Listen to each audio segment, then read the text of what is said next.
കളമശ്ശേരി സ്ഫോടനത്തിന് പിന്നാലെ സമൂഹ മാധ്യമങ്ങളിലൂടെ വിദ്വേഷ പ്രചാരണം നടത്തിയ കേസിൽ ബിജെപി സംസ്ഥാന അധ്യക്ഷൻ രാജീവ് ചന്ദ്രശേഖറിനെതിരായ കേസുകളിലെ അന്വേഷണം ഊർജിതമാക്കി പോലീസ്.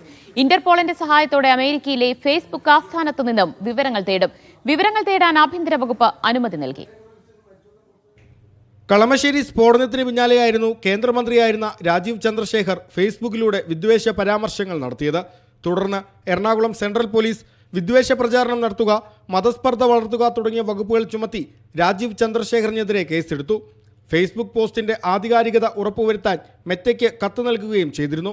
മെറ്റ വിവരം നൽകാത്തതിനെ തുടർന്നാണ് ഇന്റർപോളിന്റെ സഹായം തേടാൻ ആഭ്യന്തര വകുപ്പിന്റെ അനുമതി പോലീസ് തേടിയത്.